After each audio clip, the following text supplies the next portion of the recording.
Good morning students हम आज study करने जा रहे हैं वो है प्राइवेट कंपनी। देखो स्टूडेंट्स, हमने पिछले वीडियो के अंदर भी प्राइवेट कंपनी की जो विशेषताएं हैं, परिभाषाएं हैं, उनके बारे में स्टडी किया। आज हम स्टडी करने जा रहे हैं privilege and exemption of private company, निजी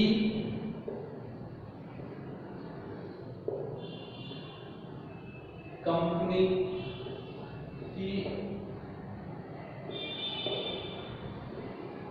विशेषाधिकार एवं छूट। देखो तो निजी कंपनी के जो विशेषाधिकार हैं वो तो छूट है, एग्जेम्पशन, प्रिविलेज एंड एग्जेम्पशन, इनके बारे में हम स्टडी करने जा रहे हैं।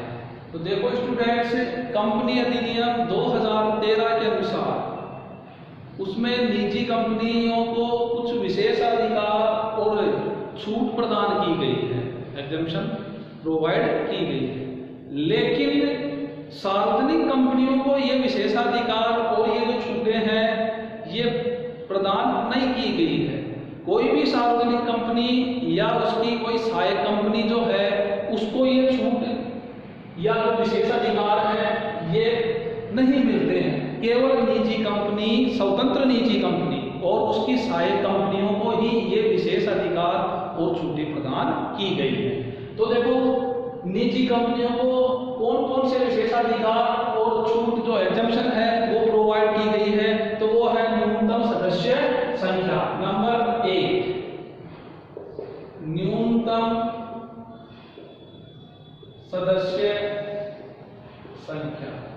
देखो स्टूडेंट्स, प्राइवेट कंपनी और पब्लिक कंपनी, निजी कंपनी में न्यूनतम सदस्य संख्या कितनी होनी चाहिए?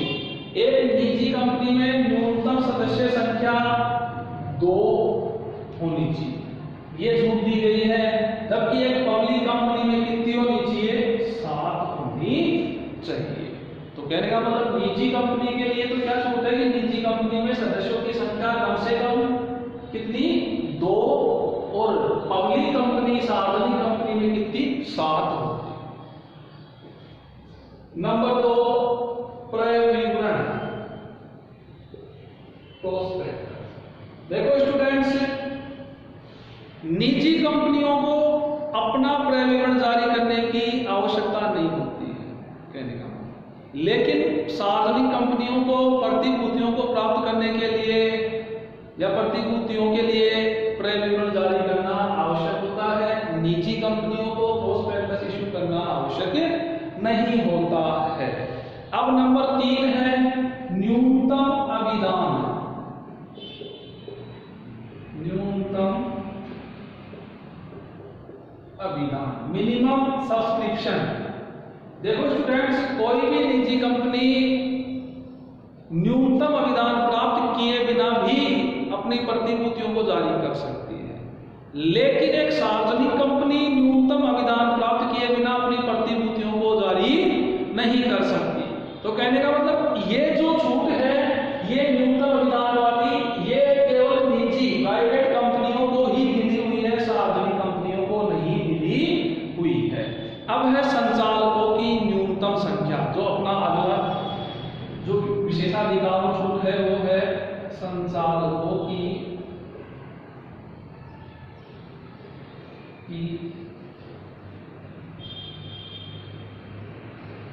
न्यूनतम संख्या। देखो स्टूडेंट, संचालकों की न्यूनतम जो संख्या है वो ये है कि जो निजी कंपनी है, प्राइवेट कंपनी, इसमें संचालक कितने होते हैं? निजी कंपनी में तो 2 और पब्लिक कंपनी में कितने होंगे? 3। लेकिन मैं आपको बता दूं स्टूडेंट्स, जो ओपीसी है वो निजी कंपनी होती है तो उसमें एक संचालक ही होता है। तो कहने का मतलब निजी कंपनियों को छूट मिली हुई है कि वो संचालकों की न्यूनतम संख्या भी कितनी रख सकती है? 2 रख सकती है। और पब्लिक कंपनी जो सार्वजनिक कंपनी है उस पे कितनी होती है? 3 होती है।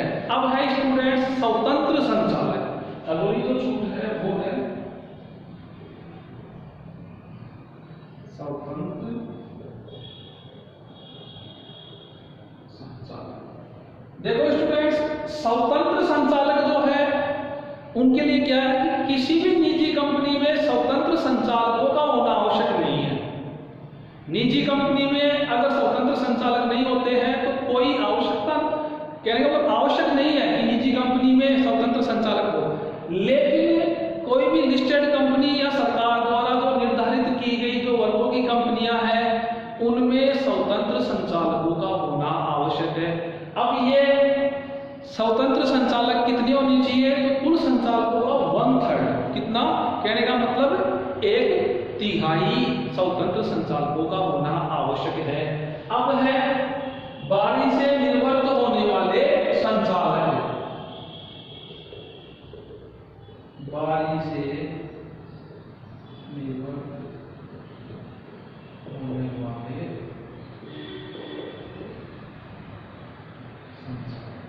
देखो स्टूडेंट, जो अगली जो छूट है या एग्जेम्पशन है एक पब्लिक उसके लिए, प्राइवेट कंपनी के लिए, वो ये है कि बारी से निर्वर्त होने वाले संचालक। तो देखो स्टूडेंट्स, मैं आपको बता दूं कि बारी से निर्वर्त होने वाले संचालकों, निजी कंपनी के लिए ऐसे संचालकों का होना आवश्यक नहीं होता है, या निजी कंपनी में ऐसे बारी से निर्वर्त होने वाले संचालक नहीं होते हैं।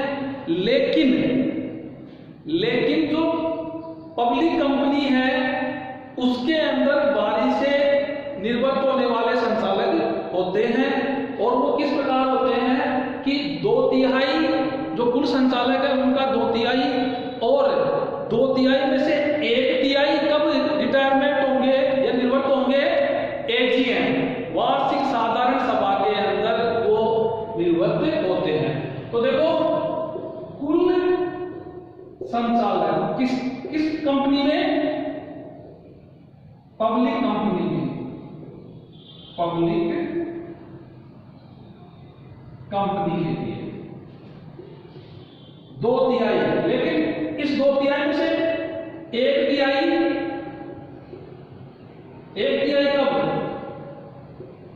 एजीएम के समय पर क्या हो जाएंगे? निर्वर्त हो जाएंगे। ये आपको ध्यान रखना है स्टूडेंट्स। अब देखो स्टूडेंट्स, कम से कम कुल संचालकों में से जिसने 2/3 और 2/3 में से भी क्या 1/3 एजीएम के समय पर, एनुअल जनरल मीटिंग, वार्षिक साधारण सभा जिसको हम बोलते हैं, एजीएम मतलब एनुअल जनरल मीटिंग, वार्षिक साधारण सभा के समय निर्वर्त हो जाएंगे। अब है संचालकों की अयोग्यताएं।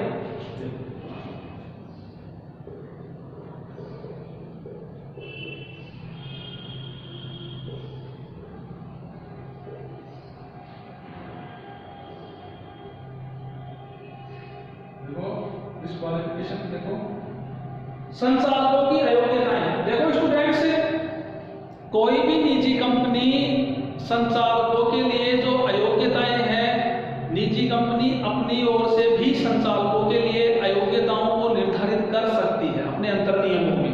कहने का मतलब जो निजी कंपनी के जो अंतर नियम है उनमें संचालकों के लिए अपनी ओर से भी कुछ अयोग्यताओं को जोड़ सकती है। लेकिन कोई भी पब्लिक कंपनी सरकार के द्वारा जो अयोग्यताएं निर्धारित है संचालकों की, उन्हीं को फॉलो करना पड़ता है। अपनी ओर से अंतर नियमों में कोई किसी प्रकार की योग्यता नहीं जोड़ सकती।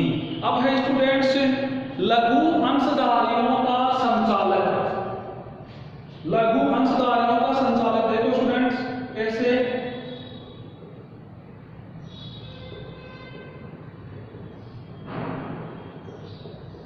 लघु अंशधारियों का संचालक।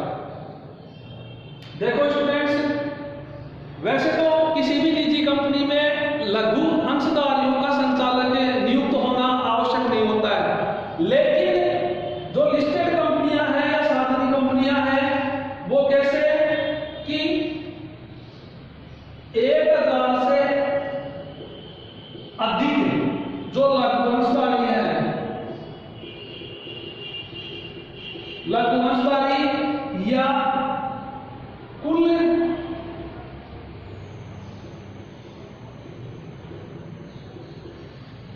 लघु अंशधारियों कुल लघुवंशधारियों का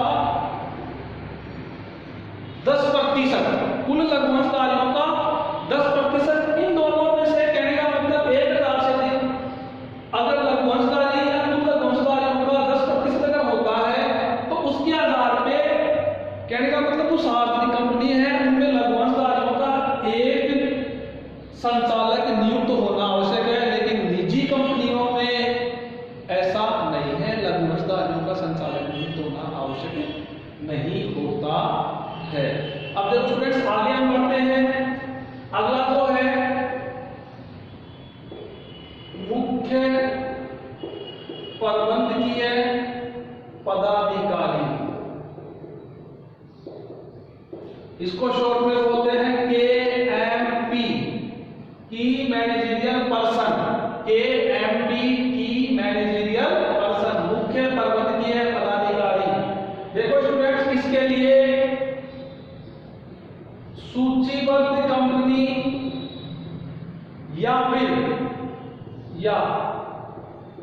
10 करोड़ से अधिक प्रदत्त अंश पूंजी वाली कंपनी, इनको KMP मुख्य प्रबंधकीय पदाधिकारी नियुक्त करना पड़ता है।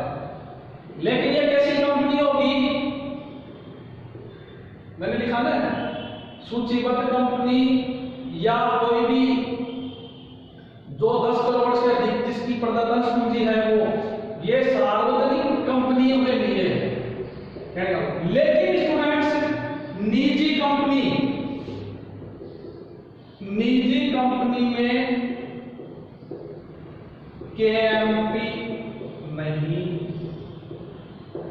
होता। लेकिन आपको एक बात याद रखनी है कि 5 करोड़ से अधिक प्रदत्त अंश पूंजी वाली जो कंपनी होती है, 5 करोड़ से अधिक प्रदत्त अंश पूंजी वाली जो कंपनी है, उसमें सचिव, जो सचिव होता है कंपनी सचिव, ठीक है, उसको अपॉइंट करना आवश्यक होता